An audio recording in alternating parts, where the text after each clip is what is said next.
Қайырлы күн баршаңызға. Бүгін сіздермен сковородкада пісетін қаттаманың рецептісімен бөліскім келеді. Менің каналыма подписка жасап, лайк басып кетулеріңізді сұраймын. Ал ендеше менімен бірге болыңыздар.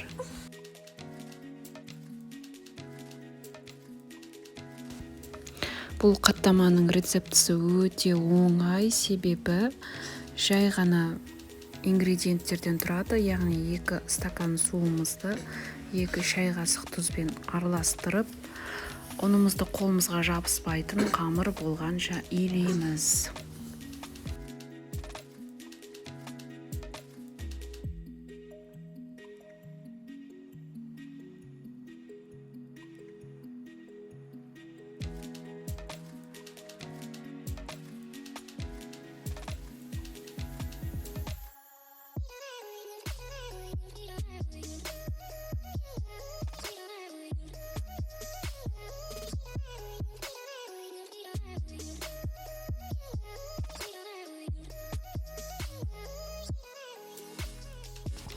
Осы жасалған қамырымыздан 5 дана қаттама шығады, яғни орта бөлшектегі 5 дана қаттама шығады. Егер де одан аз қаласаңыздар, суларыңызды қанша мөлшерде аз қыласыздар, сонша қаттама аласыздар.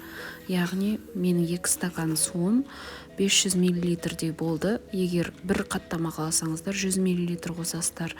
2 қаттама қаласаңыздар, 200 мл су қосасыздар. Тұзын да дәл солай кемітесіздер.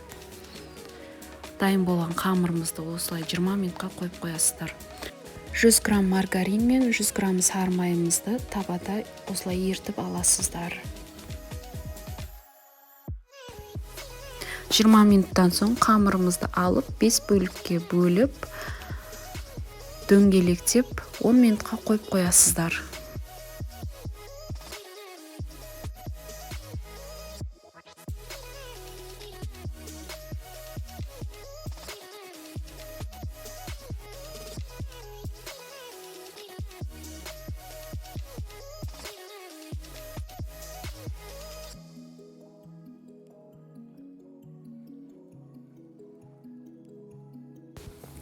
Он минут өткеннен соң қамырымызды алып дөңгелек қылып, жұқа қылып жаясыздар.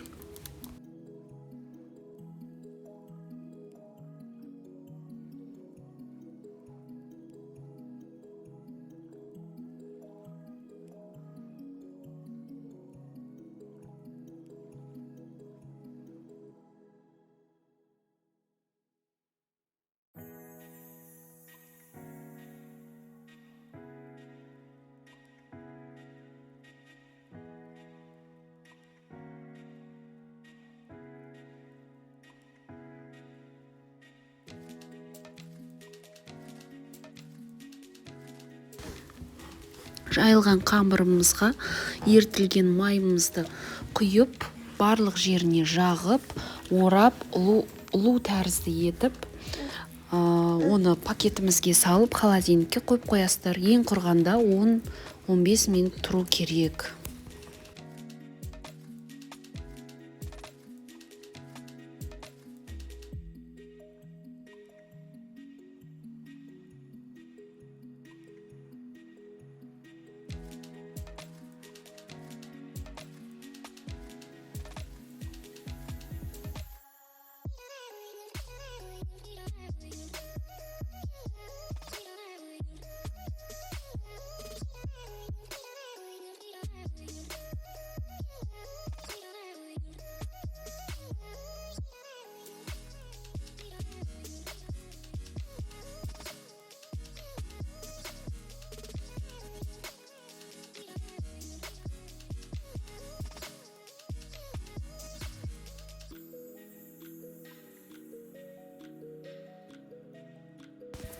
Холодильниктен қамырымызды алып, үстінен басып, кішкене илеп, дайындап қоясыздар. Қызып тұрған табамызға сұйық майымызды құямыз.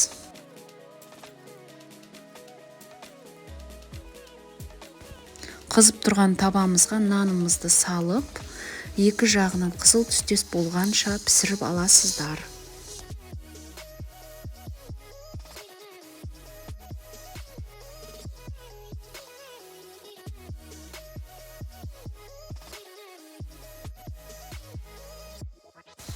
Мінекей достар, осымен қаттама нанымыз дайын.